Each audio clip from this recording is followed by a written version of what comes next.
Hello, I'm Mary Ito, and welcome to CRAM. Thanks for joining me as we explore new and innovative research and big ideas that may change the way you think and act.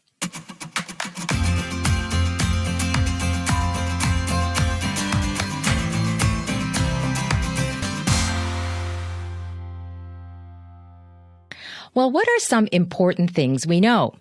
To start with, we know we should eat nutritious foods, exercise, stop smoking and drinking too much, and do a better job saving money. There are oodles of studies to support these good behaviors, and many of us really want to do these things, but we don't. Why? Why, when we have every good intention of following through?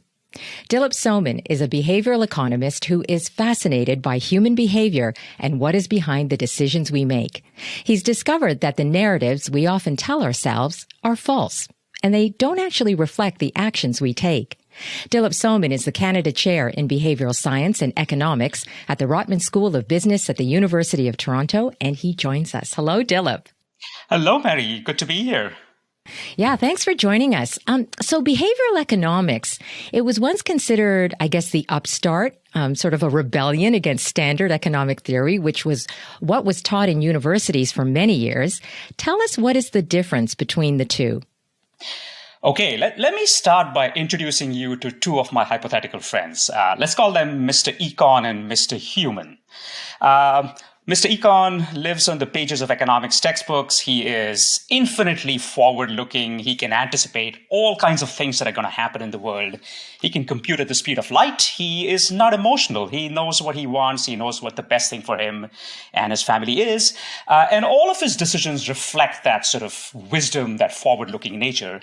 Mr. Human, on the other hand, is none of the above. So Mr. Human is impulsive. Mr. Human walks by the chocolate stand in the supermarket and knows that they shouldn't be buying those chocolates, but does so anyway.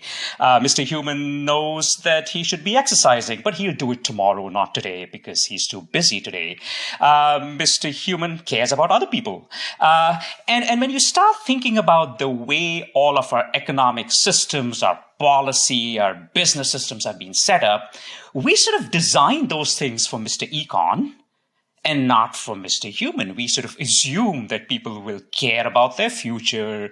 We believe that if we throw information at them, they will use it well. And it turns out that's a mistake. So a lot of my research, as well as all of the research in behavioral economics, is telling us that all of these assumptions we make in the world of policy and business about what people care about and how they act are unfortunately not true. So the summary answer to your question is behavioral economics is the study of economic decision-making, but without the constraints that we impose on human decision-making. It's the study of decision-making by humans and not by econs. Right. So that Mr. Econ is actually the standard theory, I take it, right? The Mr. Econ is a standard theory. We've always grown up believing that people are, I guess the word that was used is rational. They understand what is good for them and they act with wisdom. People aren't like that. Well, in my intro, I said that our actions often don't reflect our intentions or even our beliefs. What does that say about people? Good stuff, actually. It says we are not really good at predicting the future. It also says that the intention machine is a completely different machine from a doing machine. So I have yet to meet people who do not want to save for retirement. Nobody says, I do not want to save for retirement, or nobody confesses that they don't like their families or don't want to spend time with their children. They all do. We all have great intentions. I can tell you my own story. Like shortly after I came to this country, about 20 years ago, I said, like a good Canadian, I should be fluent in both of my national languages. And so I had every intention of taking classes in French so that I could be fluent. 19 years out, I still have good intentions. And I still believe I should be fluent in French. But, life got in the way. There were classes to teach and books to write and kids to take to skating lessons and all of that stuff. And so this has happened to all of us. I think, it's a hallmark of human behavior. If you're the kind of person who's always perfectly followed through on your plans, you're not human. You're probably an econ. But so it happens to all of us. And so I think the bottom line is it's a completely different apparatus that gets us to plan versus that gets us to do. And oftentimes we as policymakers or business people spend so much time and energy convincing people to do the right things. Gosh, they don't need convincing. They just need help to do it. Okay, so that's the crux of it. They need help to do it. What is the role then of behavioral economics in, let's say, getting us to do the things that we want to do and that even are good for us to do? Yeah. So I think this is the critical part. I think it's really important for us to understand that behavioral insights, behavioral economics help people do what they want to do. It's often been painted as a villain. It's a manipulative technique, right? But it can be used that way too. It could be used that way. Well, it can be, and I think that's true of absolutely any persuasion technique. So advertising could be used for evil, advertising could be used for good. But I think it's a simple rule of thumb to say that if there are classes of problems where people wish they didn't do what they were doing, where they wish they did something else, then it's perfectly fine to use behavioral economics to help them do that, right? So case in point, a lot of people will tell you they want to save for retirement. A lot of people will tell you, I wish I was better about seeing my doctor once a year to get my annual checkup, because we know it's good to get problems detected early. Turns out only about 20% of Canadians get annual checkups regularly. Number is even lower in the United States. So let me share with you a simple example of how a good behavioral insight can help us correct that problem. So I did some work for a company in the United States several years ago. It's a company that's an insurance company. They sold the traditional health plan. It entitled you to prescription benefits, the usual stuff, and an annual health checkup. And it turned out in that circumstance, only about 17% of people who were members of this particular insurance program actually got their checkup. And so the company was wondering, why are the 83% who are entitled to get their annual checkup not getting it? They did the usual thing. They called up a market research firm who called up lots of people and said, well, why aren't you getting your checkups? And the most common response that they got was something along the lines of too busy, right? Now, you think about an annual checkup, it's 30 minutes with your doctor, perhaps 30 minutes getting there earlier, maybe an hour's worth of commute, 2 to 3 hours in a year. Who doesn't have that sort of time to actually not get a checkup? So, I was suspicious about the fact that people were claiming to be too busy. And I said, well, let's think about what the bottlenecks are, right? And so if you start mapping out the entire process, I tell you, Mary, you should see your doctor once a year. You got to pick up the phone and make an appointment and, then figure out daycare and how do I get out of office so and many so on steps, and so forth. So many steps. And when you think about it, they are little steps, but potential frictions, right? Right. So what if we just gave you an appointment? What if I just said, Mary, I booked you in for January the 15th at 10 a.m. Should you not be able to make it, give us a call. So that's what we did. We actually flipped the default. We made it so that you had an appointment. And in some cases, those appointments were literally randomly generated. They were just in your calendar, and you had to call if you couldn't make it. And all of a sudden, people started going for their appointments, right? And what we had done is people weren't busy. They didn't want to call. Is it they don't want to call, or are we just inherently lazy? Is that what it is? So part of it is laziness, and I think that's an important part, which is there's cognitive laziness, but there's also dread, right? Is the dread of having my calendar in front of me and making the call and potentially being put on hold and then having to reschedule. These are all things that kind of serve as a mental block. Let's just get rid of those. Right? And so we just made it easy and people did it. And I can give you lots more examples of sort of, where changing the default is actively helps people do the right thing. Yeah, give me another one. Give me another powerful example of how this works. The most powerful example, and I'm going to caution all of your listeners from overgeneralizing from this example too much. We can talk a little bit more about why I say that. But it comes from the field of organ donation. And it's actually based on an interesting study that was published in 2003. So it's been a few years from Europe. And the authors there had data on implied consent rates for organ donation across a whole bunch of European countries. I don't know about you, Mary, but when I went to college, I was taught that all naturally occurring data is normally distributed. There's some like really high values and some low, and most of them in the middle. The data that these authors got from Europe was not. So if you actually plotted the consent rates as a function of country, there were a number of countries with extremely high consent rates, 99%, 98%, and a bunch with extremely low, as 10%, 12%, right? Nothing in the middle. Like you would imagine there's a country with like a 50% organ donation. No, didn't exist. And of course, they were trying to explain that. They looked at the usual stuff, like, are some countries spending more than others? And they ruled out everything except the process that you had to follow to be an organ donor, right? So in the province of Ontario, for example, a few years ago, whenever you went to renew your driver's license, you got a form asking you if you want to be a donor. You fill that up, got online, filled the registry, then you were a donor. In some countries, it is assumed that you will be a donor. But if you do not want to be a donor, the next time you go renew your driver's license, you ask for a form, you fill it out. It's the same process in reverse, right? Okay, wait. And are those the countries that had a high rate of inclusion of people? That's right. So those are the ones that were 98%. Okay. Right? Why? Because people stick with the default. And they stick with the default for two reasons. One, which is something you identified earlier, it's easy. It's the easier thing to do. But second, they also take that as a signal of what everybody else is doing. So if the default is that I'm donating, it must be that that's the acceptable thing to do. And so defaults work a lot. I mean, there are so many defaults in decision making that we face that we don't even recognize. I mean, think about the process of going from, middle school to high school. There's a default. If you do nothing in the city of Toronto, you get placed in the high school. But when you finish high school, you have to do something to get into college.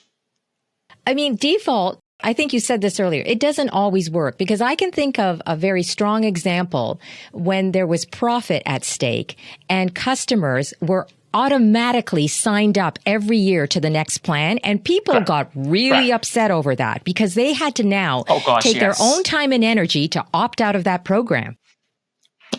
Yeah. So that is what I would call a bad nudge. We talked about this whole notion of behavioral economics. One of the more dominant themes in that research is on something called nudging or choice architecture. How can we actually change the context so as to steer people towards the right choice? We've talked about examples of what we call good nudges, right? Doing things that people want to do, right? I call the bad nudges sludge.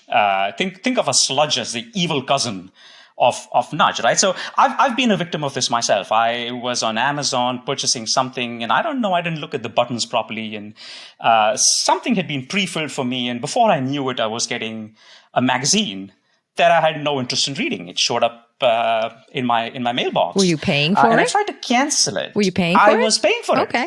I was paying for it. Apparently, I had paid for it. And again, it was the way the choice architecture was set up. It was easy to miss that. I'm human after all. We've done this. But I can't believe it. You're the behavioral economist, and you got trapped into something like that. Mary, I study this stuff because I get trapped into lots of things. But the interesting thing to me was not the fact that I got the subscription easily, but the fact that it was so hard to cancel it. I couldn't do it online. I couldn't do it on the phone. I actually needed to write a letter, old-fashioned, and find a stamp. That's crazy. That's sludge for you. You know what? And that example that you just gave about the magazine and subscriptions and payment, right? Because payment can come in different forms. You can pay all at once for the whole year. You can pay, every month. And so talk about that a little bit and about the pain of payment. So this is an interesting concept. This is a concept that is completely alien to Mr. Econ. But Mr. Human completely gets it, right? What's the pain of payment? It's literally the pain associated with parting with your hard-earned money. That's what it is, right? And what's interesting is that some forms of payment make it much more salient that you're parting with your money. Other forms of payment do not, right? So back in the days when I started studying this was in the previous century, paying by credit card was sort of the high-tech thing to do, right? Back in those days, you still didn't tap. You had to swipe it, and then there was a chip that came out that you signed. And I discovered a few things when I studied people that habitually paid by credit card versus people that habitually paid by cash or by check. Thing number one was they spent more. It's simple, right? So in a cafeteria, for example, people that paid by cash versus people that paid by credit cards, the people that paid by credit cards were more likely to buy the extra dessert or get a drink instead of a glass of water, things like that. Like their entrees remained the same, but the add-ons were greater. So they spent more. But it also was interesting that people who habitually paid by credit card had a harder time remembering how much they had spent. So when you think about sort of this whole process of budgeting and the fact that people have some sort of an internal monitor on how much they spend, people who spend on cards don't. So as a simple exercise, I asked people to bring their unopened credit card bills. Again, this was back before the days of internet banking. And before they opened the bill, I asked them to predict how much that bill was going to be for. And I think I did this across several months, and I don't think there was a single instance of someone who overpredicted. They all consistently underpredicted because they remember the big stuff, but not the small stuff, right? So again, you found these systematic differences. So the point was that different ways in which you pay changed the pain of payment. Now, why is that interesting? Because the pain of payment drives you to do things to recover that pain of payment, right? So if I've paid for something, so simple story, all of us here in Toronto can relate to it. Let's imagine you bought a ticket to a Raptors game or whatever your favorite sports team is. And on the day of the game, the weather is bad. You live in Oakville. You've got to take the gardener down. It's pounding snow or pounding rain. Game is on TV. Would you drive through the bad weather? Now, it turns out the answer obviously depends on how much of a rabid fan you are of that particular team, but it also depends on how much you spent on your tickets. For sure. Right? Yes.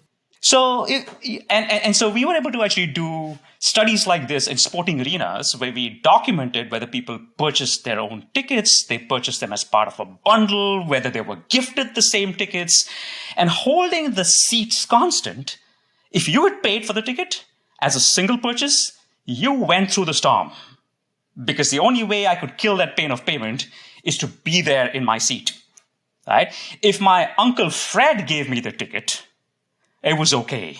I'd sit at home and watch it on TV. Yeah, okay. Dilip, that makes sense because it wasn't your own money, right, that you were paying. It was someone else's own money. But tell me this.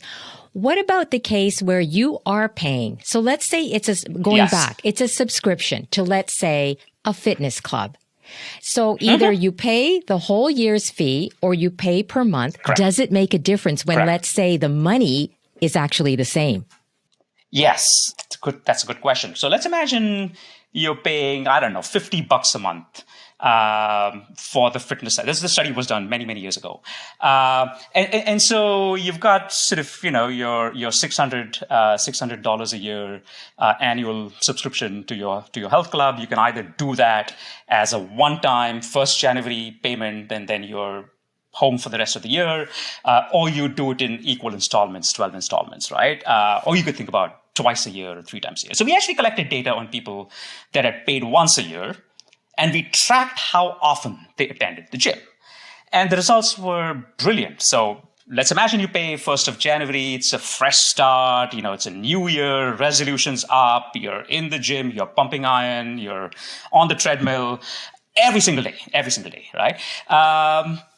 February, things start becoming hectic at work. The kids demand attention. So maybe you're going, not every day, but you're going 4 days a week. By the time you get to June, the weather is nice out. You're going once a week. By the time you get to September, what gym? What gym? And then in November, you get your renewal notice. And then you go, oh crap, I've paid all this money. And so you go back in December. But guess what happens is at that point in time, you don't renew because you realize when you get your renewal notice that you're not using this stuff, right? In contrast, the people that pay equal installments every month turn out are more, where they don't go every single day at any point in time, but they're more consistent in their gym attendance. So They go as often in January as they go in June and July and December. They're paying less. They renew more. They're paying the same amount. It's just that they're paying in equal installments. And at the end of the day, what ends up happening there is that you match your pain of payment. We call it depreciation. The idea that once you pay, over time you get used to the payment. So that pain sort of dissipates over time. Just to clarify, so are you saying then, if let's say the goal is actually, I want to get fit and I need to go Correct. regularly, it's better than to pay each month than to pay once a year. That is correct. Now, of course, the psychology behind that is important. So the psychology is that the act of paying once a month makes the payment more salient to you. You right? mean salient meaning it hurts more? Is that what you mean? It hurts more. It's in your head all the time. Right. It Okay. burns a hole in your head. Okay. You know what? What about a variation of this? And I don't know if there's a general rule, but are people motivated more to do something if they get something or they lose something? That's a good question. So there is research that suggests that the pain of losing or the pain of potentially losing stuff is much bigger than the pleasure of getting the same thing back, right? So I can give you a couple of examples. One which actually happened to me many, many years ago when I used to live in Hong Kong. And I remember moving to Hong Kong. I just finished my PhD. I was relatively poor in the grand scheme of things. And a carpet salesman showed up at my house one day. So this is a door-to-door carpet salesman. This is a uniquely Well, you're really Asian dating yourself phenomena. here, Dilip. A door-to-door carpet salesman. It existed, and I believe it still happens in some parts of the world. So this guy, rang my doorbell. He wanted to show me this nice Indonesian hand-woven silk rug, and I kind of said no. And then, of course, he said, "Let me just show you like one, and if you like it, we can talk or not." And so I just kind of figured the best way of getting rid of him was to agree to see one. And so he showed me the best one he had, and the look of joy on my face kind of obviously showed, because he's like, "You like it, don't you?" And I did. But I was strong. I said I didn't have the money. It had entirely too many zeros in the price tag. So he basically did what I thought the average salesman would do, is he said, "How about if I leave it with you for 2 weeks? And then at the end of it, I'll come back. And if you don't like it, I'll take it away." And so, I sort of made him sign a document, and he kept it in my living room. He came back in 2 weeks, and he asked me if I had changed my mind. And I said, no, I didn't want the rug. And he looked at me and said, "Okay." That's all he said. "Okay." And I thought, wait, Mary, you've got to keep in mind, this was like a salesman trying to sell to a marketing professor back then. So there was an interesting dynamic right there. So I'm thinking to myself, this person clearly needs training, because all he's saying is okay. And he walked in and he rolled up the rug and he left just like that. Right? And so I was shocked. I followed him just to make sure he was putting the rug away in the truck, which he did. And then I shut the door and I came back and I looked at my living room, and it was a disaster, right? You can see this happening, right? Beautiful rug in the middle. Then it's gone, right? And over the preceding 2 weeks,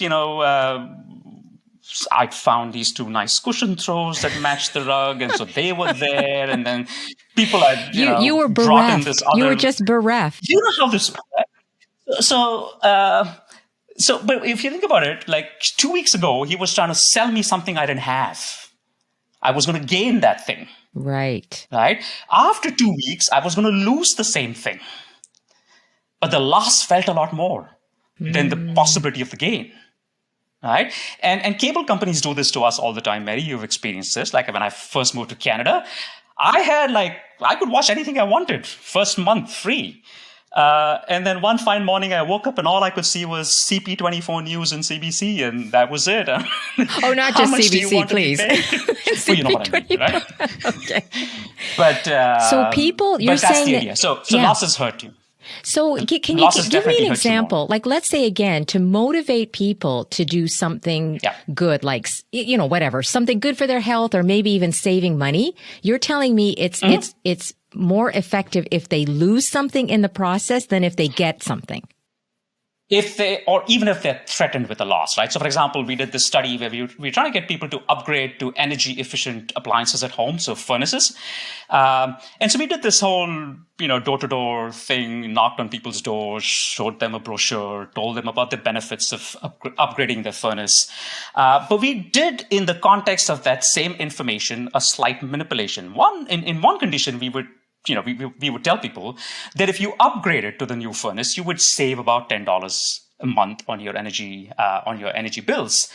The other group were told if you fail to upgrade, you would lose $10 a month. Right? So it's the same information. We're just changing the way in which it is presented as either a potential gain or as a potential loss. And there was a significant difference in the number of people who were willing to upgrade when it was presented as a loss. So yes, losses hurt you more than gains make you happy. What about that phenomenon that we're kind of stuck in the middle? You actually showed that in I think it was an experiment you did in Hong Kong with coffee. That's correct. Now, mind you, this phenomena is robust. It happens in many different product categories, but the coffee one is interesting because I was on sabbatical from the university many years ago, and I was sitting in my office kind of thinking about what should I study next. And since I love coffee, I thought this would be an interesting question to study. Well, I'm being facetious. There are bigger implications here. But I guess the question I had was, if I look at coffee shops all across the world, what percent of their coffee is sold in small cups and medium cups and large cups? And so it turns out I did a survey. I learned that 70% of coffee shops all across the world essentially reported that their sales were largely in medium cups of coffee, and not small, not large. But here's the other thing that I found interesting was there is absolutely no consistency of how much coffee is in the medium cup of coffee across the world. So even in Toronto, Mary, if you just take a measuring can and go to Timmy's and Timothy's and Second Cup and stuff, they'll all have different amounts of coffee in what they call the medium cup, right? So I found that interesting. The experiment that you read was actually, as you said, done in Hong Kong. This was done in a coffee shop in an office building. And what was nice about that was that we had the same clientele coming in week after week. So it was a captive audience. 8 ounces, 10 ounces, and 12 ounces of coffee. Indeed, about 70% of the sales was in the medium size, which was the 10 ounces in this case. I actually stopped people who had bought the medium size, and I asked them why they bought the medium cup of coffee. It was a bit like speaking to Goldilocks. I mean, they'd say things like the little one is too little, and the big one is too much, and this one is just right. So I went with a clip pad and notebook, and I wrote stuff down, and I thanked them. And after 3 weeks, we did something slightly sneaky, but in the interest of science, which is we got rid of the smallest size, which was 8 ounces, and we added a larger size, which was 14 ounces. So now it was 10, 12, and 14. But still, you're saying they were still called small, medium, and large. Even though the cup size had changed. In this case, they were still called small. Actually, that's not true. In this particular store, they were called nothing. Oh. Right? People just pointed and said, I want that. Oh, okay. Now, by the way, we've done the study by calling them ABC, small, medium, large, alpha, beta, gamma, no matter what you call them. The one in the middle wins. But when we added the larger size, the new medium obviously became the more popular one. And I stopped people again who had bought the new medium. It took about 3 hours for the new medium to become the most popular size. And I kid you not, Mary, there were a bunch of people who looked at me and said, "Wait, didn't you ask me that question last month?" And I said, "Yes, but I've forgotten." So they remembered me. But they proceeded to tell me the same exact thing that they had told me a month ago, that the little one is too little. But wait a minute, did they not realize? Did they not realize that the cup size had changed? So this is the interesting thing. So obviously the fact that we changed the assortment changed what people bought. But I think the interesting thing is they did not know that it changed their preferences.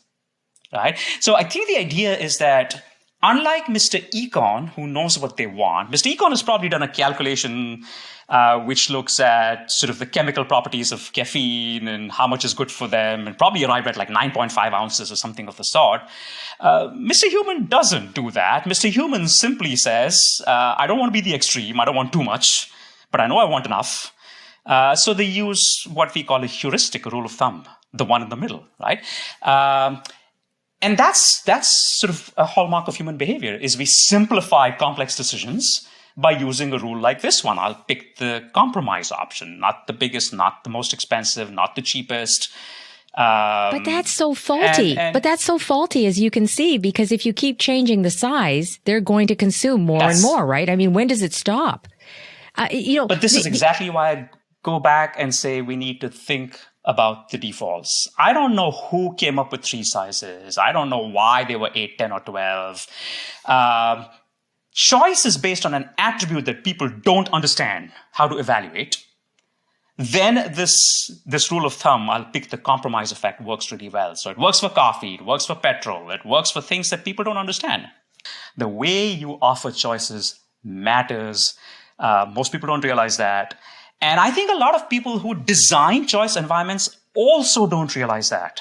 Right? So when you're designing a menu, for example, or a price list, or a brochure for a bank, or the way you're displaying your coffee, all of these things matter to what people choose. And it matters in predictable ways, in ways that you can study through experiments. I'm just not convinced that people who design brochures understand how much of an effect their design has on people's choices. Yeah, well, you know what I found so interesting, because some of these examples are in your book, which is called The Last Mile, Creating Social and Economic Value from Behavioral Insights. That last mile, I didn't realize how critical it is. Can you just tell us what that is?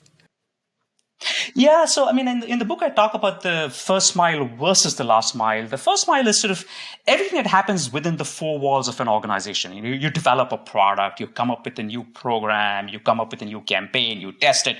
All happens in the 4 walls. You're not getting active feedback from the rest of the world. And then you go out, and the rubber hits the road.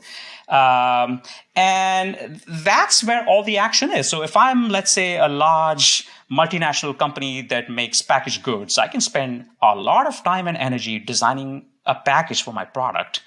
But if it's just placed in a part of the store that no one's looking at, you've lost the last mile. You've got a fantastic first mile, right? But people aren't looking at the end parts of the aisle, for example, or it's not the compromise option, or it's not the default option. So that's where the last mile really matters. It's how the customer sees your product in the context in which they're going to make a purchase. Our market research doesn't do that. When we do market research, we show people our new product ideas and say, what do you like? Do you think you'll buy this product? How much will you pay for it? But they see it in a context that is different from how they'll see it in a store. And so we often end up in situations where products look amazing in market research, but they flop on the shelf. And so it's really, really important to understand how the customer is going to interact with your product at the point of distribution, whatever that is, be it online, be it in the store, and then work your way upwards to developing that product. Well, I know that one of your most recent initiatives is using behavioral economics to create change within institutions. What's that all about? Mm-hmm. Well, I mean, I think we put our heads together. We were thinking about if I was a behavioral scientist and I had to construct an organization from scratch, how would I construct it, right? And there's a few things that struck us. So I think the thing that sort of struck me the most was the idea that within organizations, we have so many conventional wisdoms, we have so many kind of standard ways of doing these operating procedures that are never tested, right? And we know that the same thing can work under one condition, but not under the other condition. So why don't we just test ideas? So for example, I've been in so many strategy sessions where we have a decision to make. It could be a trivial decision. Should we promote a product by giving a discount, or should we advertise on the shelf, right? And I don't know if you've been in part of these discussions, but there'll be a round table. There'll be some people who say, 5 years ago we did a promotion and that really worked. And somebody else about we did an ad and that worked. And then it's just people put up their hands and they vote. And I said, why don't we just try this out? Why don't we do an experiment? Right? That's what the behavioral science approach is let's do an experiment. Let's call it an A/B trial or whatever else. And so one of the things that we realized is that companies don't experiment because the cost of experimentation are high. So there's obviously a cost of actually collecting data, but there's a cost of the potential learning that everything we've been doing these past 20 years has been wrong or not the most optimal thing to do. And so people will tell me, this has worked well enough so far, so why not just continue doing it? Why risk learning that there's a different way of doing it? So I think a behaviorally informed organization is empirically driven. It is designed for people. You look at every part of an organization. It's all about people, right? And you look at divisions like, I don't know, even your human resources department. It's got the word human in it. But I think over years we've lost humanity, right? We've sort of reduced people to competencies, and they have to fit within certain brackets, and they have to demonstrate certain traits, and our processes have become complex. And when unusual things happen to people, we don't have usual ways of dealing with them because they don't fit a box. And I think Are you actually then working with these organizations and then testing what they're doing Correct. and whether these ideas do in fact work? That's right. So we've been actually working with several organizations, for-profit, not-for-profit, governments. And obviously we can't look at the organization as an entirety. We look at small pieces of it. So I'll give you one quick example. This was work done by one of our PhD students, Joyce, who is now a faculty member at UCLA. And she was looking at sort of an important question of why in academic settings in particular, but in general, women don't come up for promotion as much as men do. Right? And back to default, right? So this is a story about defaults again. So the way it works in academia is, and this is true in many organizations, is when you become eligible for promotion, you actually have to put your hand up and say, please consider me for promotion. It's not an automatic process. The default is the employee needs to ask to be promoted. And once you ask, then there's a committee in place. They will evaluate your work, right? And it turns out women don't put their hands up as much. For various reasons, right? Ethnic minorities don't put their hands up. They're maybe not confident, or that's not the cultural norm from where they come from, right? So suppose we just automatically put people up and tell them, if you feel you're not ready for promotion, you can opt out, right? And so Joyce actually finds that by simply changing that default, you get more diversity in the organization, right? Isn't that an interesting finding? Oh, that's fascinating. Right. So it's the same story. It's a default. It's a system we've developed without any evidence that it's the best system. Do you know, boy, we could go on. There's so many different examples and studies, but you've worked now for a number of years in behavioral economics, and I bet it's just given you such incredible insight into human behavior. Tell me what you've come away with, that just, it startles you about people, or it's one of the most important things that you've learned about humankind. So, I think I'll cheat and say two things. I think the first thing I've learned is how individualized and how customized each one of our decision-making processes are. I can study the average human being in an experiment, but each one of us brings in a different baggage. That different baggage has to do with how we grew up, or what the societal norms were, or what were the institutions and what trust did I have in those institutions that continue to drive our beliefs and our behaviors in society. And so I think the first big learning is that there is no average human. Right? Everybody is different. We need to respect those differences. We need to do research at the level of those differences, keeping in mind that, it's not about just age or income that differentiates people, right? So I've often been in meetings where, those people are millennials, they're going to behave a certain way. No, right? I know many millennials who don't behave like other millennials. So the variation is not in who they are, but in what situation they are in. So I think that's one big learning, right? I think as a result, the second learning is a corollary, which is never to make predictions. Every time I've tried to make predictions on what people are going to do, I've been struck by how often I am wrong. Right? And the reason I'm wrong is I don't see people's baggage. I don't see the baggage they bring into a decision-making situation. Right? So I don't know what the history is. I don't know what their beliefs are. There are many things about people that you can't see. And since all of those things drive what they do, I think it's kind of futile to make assumptions. Importance of research, again, I think that's critical. So I'd say those are the two things. Do you know what? That is not those are not the answers that I expected, because so much of what we've talked about is actually finding common behavior among groups of people, right? That's what's so fascinating. Yes, we're all individuals, but there are some things where we can find commonalities in the way we act.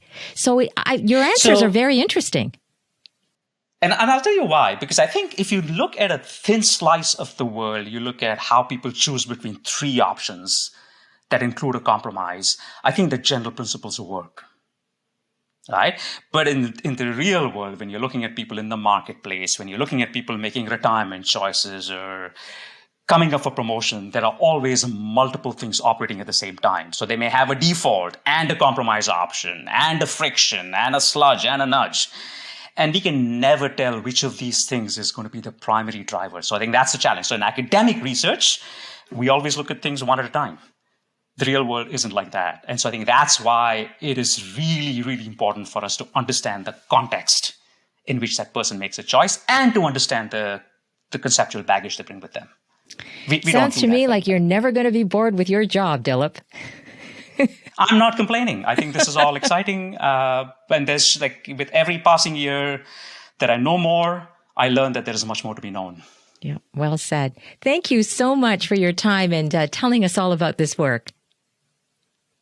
Thank you, Mary. It's been a pleasure. That's Dilip Soman. He is the Canada Chair in Behavioural Science and Economics at the Rotman School of Business at the University of Toronto. And you will find more information on Dilip and his work in our show notes, as well as other interviews that we've had with some fascinating guests.